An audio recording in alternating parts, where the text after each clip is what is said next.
let's talk about it. So Kamala Harris is getting a lot of people defending her in the media, mostly uh, black liberal media. Roland, Joanne Reed, white liberals. Some of their shows are defending her more than anybody else. And one thing that's weird is that the people keep telling us that we have to deal with her record. Deal with her record. Don't critique her personal life. Don't critique her husband being white. Don't talk about the fact that she's her black enough thing that they do, which is stupid. Nobody's saying enough. Either you're black or you're not. We don't need the enough part. But even when I covered the videos I did 2 years ago to the date that Boyce Watkins did what he did and was kind of having Twitter going crazy. But I asked, would Kamala Harris get a pass that Barack Obama couldn't, having a white spouse? I asked that question 2 years ago before she even announced that she was going to run. And I've done videos similar, pointing out like what value does Kamala Harris half Jamaican, half Indianness have when she's cloaking herself in blackness, but you know, like what value does it have? She's better off just embracing all of who she is and not trying to play that I'm black, I'm that black girl who was bust. Like there's no value in that, especially when we look at your record as a prosecutor. But I keep hearing people say, don't look at other things. Some moist dude from the Root said these hoteps, and I guess he's blaming everybody who doesn't or who was critiquing her or doesn't like her, saying y'all just don't like her. I'm like, well, isn't likability a part of being a politician? This is what it seems to me to be, is that like there are political operatives in the game, right? There are people who make a lot of money. Shout out to Mace Jackson. He talks about this a lot because he used to do it. But there are people whose job is to get dirt on you, to spin things, to talk shit in a way, legally, of course, to get people not to vote for you, to be deterred. What MSNBC and Roland and CNN and all these bourgeoisie Ivy Tower nickels don't like is that black people are doing that themselves, right? Like, and that's why they keep telling you how to do politics. And I don't like that. And even Tesla Figaro, she keeps sharing. I keep seeing her share these other commentators from real leftists saying, attacking people who are attacking Kamala, or not even attacking, but vetting her. Right? Nobody else is getting attacked. Mayor Pete not getting attacked. Joe Biden not getting attacked. Pocahontas is not getting attacked. It's just Joe Biden getting attacked. When we know that the Democratic Party is doing things like cutting off Andrew Yang's mic and the other crazy witch doctor, that's Oprah's spiritual advisor. Like, they're doing things to them. They did a picture of women in politics. They left her out. Y'all own party are doing things to Andrew Yang and her. Kamala Harris cock-blocked and spoke in front of her when she was about to talk about reparations. Y'all attacking people within your own party that's running. But God forbid that black people are piling on Kamala, holding her to a higher standard. People keep saying, well, which is disingenuous, that, well, y'all don't have these same demands from everybody else. And I'm like, that's not true. But everybody else ain't cloaking themselves in blackness. Everybody else ain't, I went to I'm an AKA and I went to the HBCU and trying hard and been Kamala her whole life until she ran for president. Been a woman of color her whole life because there's no value in being Indian. But I want to talk about this Willie Brown situation though real quick. So Roland did the segment a while back where he let Willie Brown come on. Then you had Avis. She's annoying as fuck, man. She up there with Angela Rye with the annoyingness. But the funny thing is that Roland don't even realize what he did. And she was upset when Willie Brown came on and talking, right? So Avis did this whole thing where, it's sexism, it's a woman, you saying she can't get around with her career, blah, blah, blah, all that bull, right? But Roland comes on and Willie Brown says just that. Yo, I'm a motherfucking kingmaker in Chicago. My bad, in California. He is a kingmaker in California. Just like the Kleinberg dude in Carolina, he's a kingmaker there. Him endorsing you, for black folks at least, will get you, your career moved. But in an interview when he called in on Roland Martin's YouTube channel, let's call it what it is, he he was breaking down how all the people he put on in California politics. Now, he was married. He was blowing Kamala's back out. And she also benefited from his abilities as a kingmaker. Now, you can't run from that. Now, Avis was trying to make the point that men are trying to be sexist and this and that. But Roland bringing him on made the point. Like, Roland contradicted Avis's point by saying people are trying to argue that Kamala is being supported by all this white money and this and that. No, Kamala's inception of her, and then but Roland goes and makes a point like her career got started with Willie Brown, a black man. He put her on. That's true. But when Kamala first, she didn't even announce she was running. When I did my video 2 years ago, I said all the white liberals, the Bernie Sanders types, they were doing videos 2 years ago saying, yo, she just met with the establishment. They giving her money. So when people say she's getting funded that way, that's what they mean. They mean the establishment, as of late, has been funding her. We're not talking about her inception into the game. But this is my issue, too, with Kamala in this situation, all right? And the whole Willie Brown thing, that people want to sweep on the rug and don't want it to come up. Y'all gave Stormy Daniels an hour on CNN, right? What was that about? That wasn't about Trump's policies. That was just you wanted to use something that you thought would get the evangelicals to get in their feelings and turn their back on him and drop their poll numbers or whatever. Like, that was a personal attack.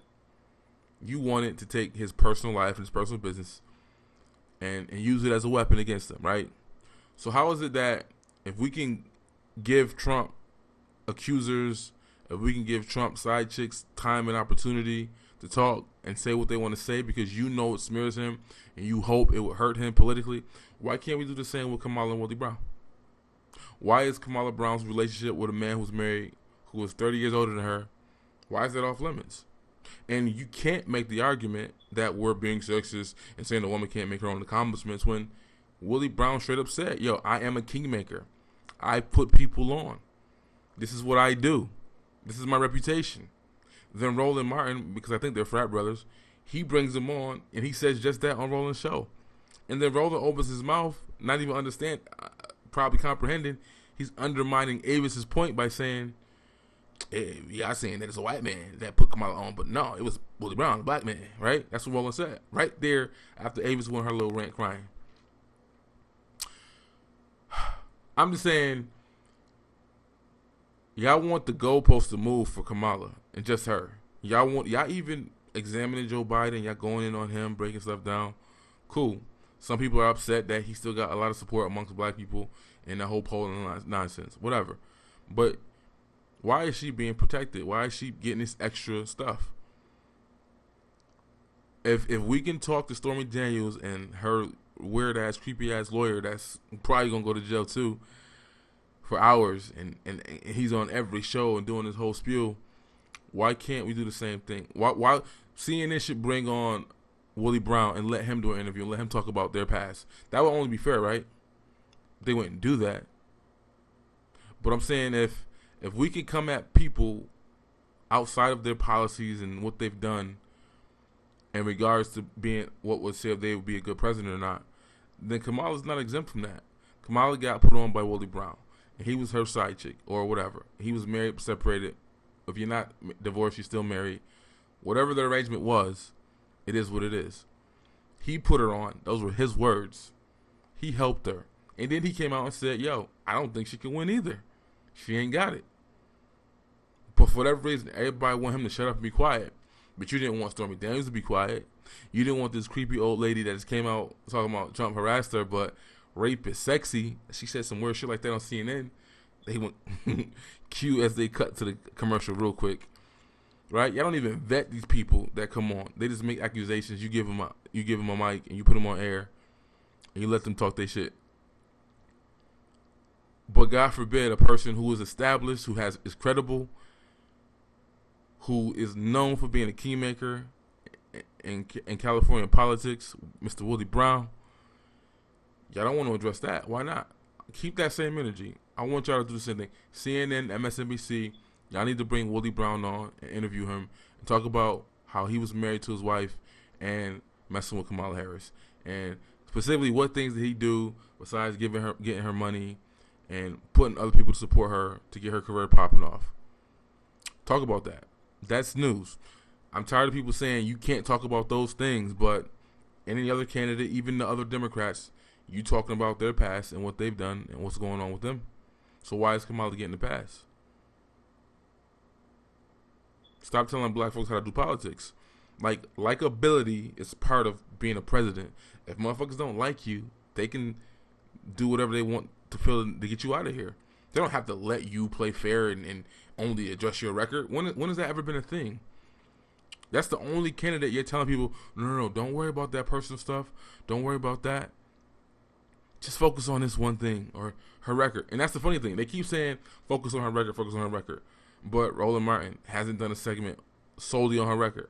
There's segments attacking black folks for, pointing out she's not ADOS.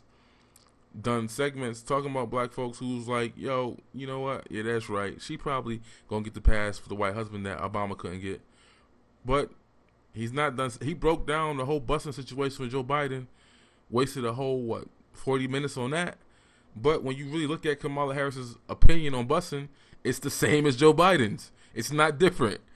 So that whole situation, I'm that girl, that was just, she won the moment, no doubt. She won the moment. But it hurt her party. It put rifts in the party. Soon after that happens, people made, concessions were made. You saw Keisha with the big bottoms in Atlanta. She came out right away the next day and said, I'm with Joe Biden. I think the Kleinberg dude who did the fish dinner, he gave Joe Biden his endorsement. That's big. That holds weight. So it is what it is. This is a very interesting political run. I got more political commentary coming.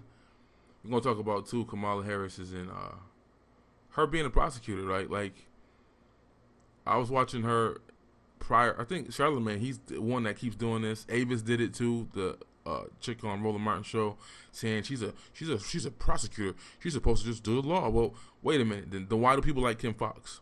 Why do people like Marilyn Mosby then? If you don't have any type of power as top cop to decide what cases get prosecuted and what extent of the law the cases are charged with, then why do people like those two other prosecutors? We're going to compare and contrast Marilyn Mosby in Baltimore and Kim Foxx in Chicago compared to what Kamala Harris did when she was in California. Let's not go there. Stop calling her a progressive prosecutor when you know that's not what she is. But, oh yeah, that's what Joy Ann Reid did when she was on the Breakfast Club. All right, I'm out. We're going to be back with more political commentary. Bottom line is, as you mentioned, this woman has gotten where she is on her own. A lot of times when people bring things like this up, it's because of the sexist notion that the only way an intelligent woman can get somewhere is if she got there from having a sex with a man or because of her proximity to white male power. This is the sort of the innuendo that a lot of people are raising when they raise that issue. In fact, complete and other bullshit. Right, because first we had Willie Brown here, and of course they dated. And first of all, anybody that wants to understand California politics, Brooke, one of the most powerful people in California politics for the last 40 plus years is Willie Brown, a black man. Yep. And so it amazes me this whole idea, like, oh yeah, she had white folks who were taking care of her career, whatever. Do you not see what Roland just did there? Avis is making an argument she's self-sufficient. She did it herself. She ain't need nobody. She ain't need no man to sleep with. She ain't need white capital. That's a lie. Willie Brown helped her career, and the establishment Democrats did get behind her to push her. They started donating money early. All these Bernie Sanders or bust folks was doing videos 2 years ago, and that's why they said off the bat they didn't mess with her because of who was giving her money and resources. So she's wrong. But Roland Martin contradicts what Avis was trying to say. He's saying, well, no, it ain't about the white people that support her. Willie Brown put her on. Duh, we know he put her on. He put it in her back, too. Probably hit the bottom. But that's not the point. Anyways, that's just my video. I want CNN and MSNBC and all them other people to interview my guy, Willie Brown. Let him talk about his relationship and his situation with Kamala Harris. Let him describe her body parts the same way Chris Cuomo and the gay white hair man interviewed Stormy Daniels about Trump's body parts. Let's keep that same energy. So I saw your piece where you talked about once dating Senator Kamala Harris, and people are really upset with you for even writing that. Why did you decide to do that? Well, let me tell you, 8, 9 different folk from the world of the media had called to ask me. We saw your picture here. You were in the LA Times. You were at the Academy Awards. And each time it was you and Kamala Harris, who is now married to someone and whom you clearly must have had some relationship with. So, of course, I dated Miss Harris 25, 30 years ago. So what? What has that got to do with anything? It's, well, it's an issue. I said, well, fine. It's an issue, and it'll be out of the way long before you look at the incredible qualifications of this great potential president of these United States, period. That's why I did it. I did it to get it out of the way. And so did you give her a heads up that, hey, Senator, I'm going to go ahead and put this out there. People are asking me, and I can just knock it out of the way? No, let me tell you, I didn't have to give a heads up. The New York Times gave a heads up. New York Times printed, one of those places printed a story, and the story was inaccurate, period. And when she was apparently approached, she had no comment. Well, no comment is bullshit for me in this world, just like it is for you. And so consequently, I just decided, wait a minute, you asked me the question, I'm going to candid answer it. And I answered it for one, CBS, I think, or NBC, one of the two. And then I just wrote what I said when I answered the question. And of course, there are some who are critical of you, trying to say, well, also for her, why was she dating this married man? Why is he taking credit for her career by saying that I supported her career? How would you respond to that? Well, I did support her career, yeah, I was married, but I have been separated before meeting her. I've been separated for 25 years. And I've been separated for almost 50 years, but I've been separated for 25 years. So the reference of separation clearly means absolutely nothing. Those who, again, I'm reading different pieces, and they're saying with Willie Brown saying that he influenced her career. You're the longest-serving speaker in the history of the California Assembly, a major power broker in California politics and across the country. I would assume that there are other people whose career you also influenced over the years. Well, all I can suggest to you is you call the governor of the state of California, Gavin Newsom, and say, who started your career? He will say, Willie Brown appointed me to the Board of Supervisors, and before that, he appointed me to the Traffic Commission, made me chair of the Traffic Commission. He did my career. You talk to Dianne Feinstein, and she will say, in 1969, when I first ran for the Board of Supervisors, no other elected official supported my candidacy except one, Willie Brown. You call Governor Jerry Brown, who was governor for 16 years, and you ask him specifically, what elected official endorsed and supported your candidacy single-handedly when no other elected official did when you ran for Secretary of State? He would say, Willie Brown. You call Arnold Schwarzenegger a Republican person who won the governorship, and you ask who among the Democrats supported your candidacy, he will say there was one person that made the difference in my candidacy.